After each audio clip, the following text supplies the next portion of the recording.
Hello everybody, welcome back. টানা তিনবারের মতো ওয়ার্ল্ড কাপের মেইন রাউন্ডে কোয়ালিফাই করতে ব্যর্থ হইল ইতালি। মাত্র বসনিয়ার এগেইনস্টে ওয়ার্ল্ড কাপ কোয়ালিফাইংয়ের ফাইনাল ম্যাচটা ছিল। তো এই ম্যাচটা উইন করলে তারা ডাইভ করতে পারতো 26 ওয়ার্ল্ড কাপের মেইন রাউন্ডে। কিন্তু আমরা দেখলাম যে 120 মিনিট পর টাই ব্রেকার হয় এবং সেখানে তারা লুজ করে। তো দুইটা পেনাল্টি মিস করা এটা হিউজ। মানে পেনাল্টি শুট আউটে দুইটা পেনাল্টি মিস হওয়া পুরো সব কিছুকে ধ্বংস করার মতো, এবং এক্স্যাক্টলি ইতালির সেটাই হয়েছে।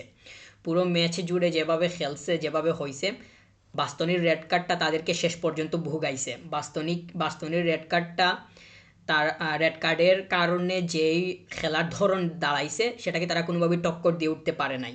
বাস পার্ক করছে একের পর এক। আমরা দেখলাম যে 30টার উপরে শ্যুট অ্যাটেম্প্ট করছে বসনিয়া, কিন্তু ডোনারুমার কারণে শেষ পর্যন্ত কোনো মতে বেঁচে ছিল। পেনাল্টি শ্যুট আউটে এসে একটাও সেভ করতে পারে নাই। যদি সেভ করতে পারতো তাহলে হয়তো খেলার মুড একটু ঘুরলেও ঘুরতে পারতো। আমি খুব করে চাইছিলাম ইতালি যাতে কোয়ালিফাই করে। 2018, 22, এখন 26-এ এসেও তারা বাদ পড়লো। তার 4বারের তারা ওয়ার্ল্ড চ্যাম্পিয়ন, এটা কিন্তু সাধারণ কোনো বিষয় না। তো তাদের ফুটবলের এমন অধঃপতন, এটা সত্যি মানে দুঃখজনক বিষয়। ইতালির মতো টিম ওয়ার্ল্ড কাপেই আসতে পারতেছে না, তো কোয়ালিফাই রাউন্ডেই বাদ পড়তেছে। 2022 সালেও এইরকম ছিল, 18তেও ছিল, এখন এসে সেটার আবার পুনরাবৃত্তি। তারা সেটাকে কিভাবে মেনে নিতেছে বা মেনে নিচ্ছে বা মেনে নিবে টানা তিনবারের মতো ওয়ার্ল্ড কাপ থেকে বাদ পড়াটা, এটা আসলেই ভাববার বিষয়। আর ম্যাচের মধ্যে তারা কিভাবে উইন করবে, তাদের মানে তারা যে স্কোর বের করে নিবে এই ধরনের তো শক্ত কোনো মানসিকতাই আমরা দেখলাম না ম্যাচের মধ্যে। তারা মানে যেভাবে খেলছে পুরো 90টা মিনিট, মানে মেইন মিনিটগুলো যদি আমরা কাউন্ট করি, তারা চাইছিল এই যে রেড কার্ডটা বাস্তনির আসছে, এটার পরেই তারা বাস পার্ক করা শুরু করে। আর এখানে অ্যাডভান্টেজ অনেক বেশি পরিমাণ পাইছে বসনিয়া, যেটাকে তারা খুবই প্রপারলি কাজে লাগাইছে। যদিও ম্যাচের মধ্যে তারা গোল করতে ব্যর্থ হয়, বললাম তো ডোনারুমার কারণে তারা কোনো মতে বেঁচে ছিল। ইতালি কোনো রকম বেঁচে গেছে গোলকিপারের কারণে, অনেকগুলা সেফ দিছে। ডিফেন্ডিংও মোটামুটি সলিড হয়েছিল। আমরা দেখছি যে বাস্তনি রেড কার্ড পাওয়ার পর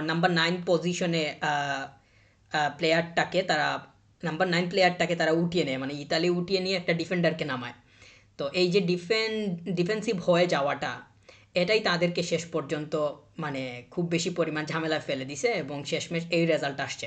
অনেকটাই মেন্টালি তারা মানে ডাউন হয়ে গেছিলো আমি বলবো। ইতালি অনেকটাই মেন্টালি ডাউন হয়ে গেছে, এই কারণেই বলতেছি। আমরা দেখছি যে একের পর এক অ্যাটাক করতেছে বসনিয়া, এবং তারা তো অ্যাডভান্টেজ পাইছে। এই যে বাস্তনি এর রেড কার্ডটা, এটা তাদেরকে অনেক বেশি পরিমাণ প্রিভিলেজ দিছে।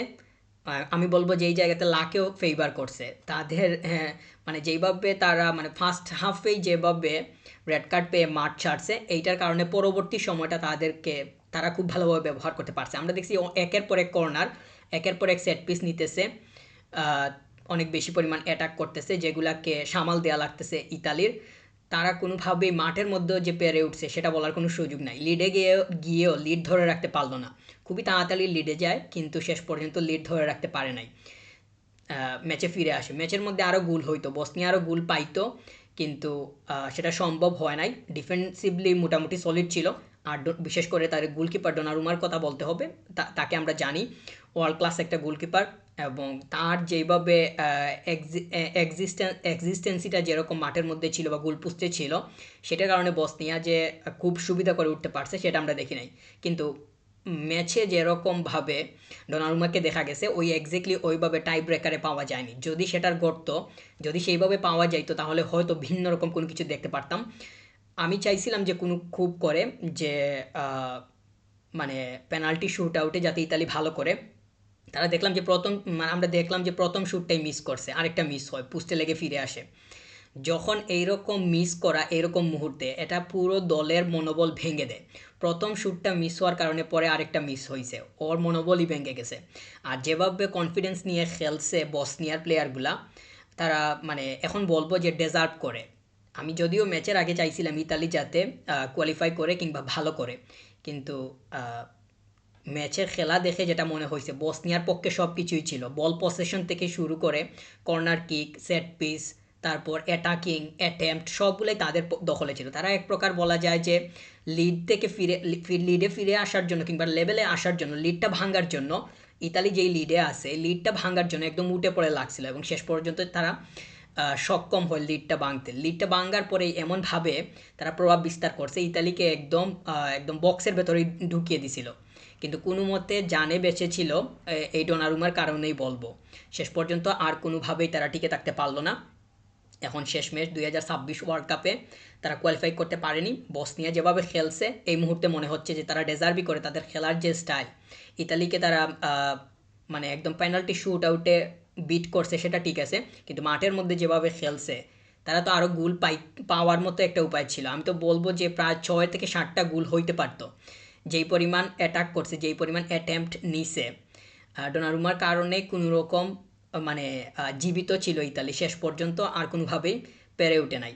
যদি মানে কোনো একটা অথবা দুইটা সেভ করতে পারতো শুরুর দিকে, শুরুর শট আমরা দেখলাম যে প্লেয়ার শ্যুট করতেছে যেই দিকে ঠিক উল্টো দিকে ডাইভ করছে, এরকমও আমরা লক্ষ্য করছি প্রথম শ্যুটটা যদি বলি। তো ডোনারুমার এই যে মানে প্রেডিক্টেবিলিটিটা, এইটা যে যথাযথভাবে কাজ করছে সেটা আমরা কোনোভাবেই বলতে পারি না। তো ইতালি টিম হিসাবে যে খুব ভালো করছে এই জন্য আমরা বলবো যে খুব ভালো করছে সেটা বলার কোনো সুযোগ নাই। টিম হয়ে তারা খুব প্রপারলি খেলতে পারেনি, তাদের মধ্যে যে কেমিস্ট্রি, আন্ডারস্ট্যান্ডিং এগুলো যে খুব বেশি পরিমাণ ছিল সেটা আসলে বলতে পারতেছি না। তাছাড়া কমেন্টেটর, আমি যেই চ্যানেলে খেলা দেখছি দুইটা কমেন্টেটর যেইভাবে এনার্জি নিয়ে কথা বলছে, অনেক কথা বলছে, তারা বসনিয়াকে অনেকভাবে এক্সপ্লেন করার ট্রাই করছে এবং তারা যে মানে বারবার অ্যাটাক করতেছে, এখান থেকে গোল পাওয়ার সম্ভাবনা তৈরি হয়ে যাবে এইরকম একটা মনোভাব তাদেরও ছিল। তো এই জন্য বলবো, মানে এই জন্যই বলছি যে ম্যাচের মধ্যে 6-7টার মতো গোল হওয়ার একটা সম্ভাবনা ছিল বা গোল পাওয়ার সম্ভাবনা ছিল বসনিয়ার, কিন্তু সেটা সম্ভব হয় নাই।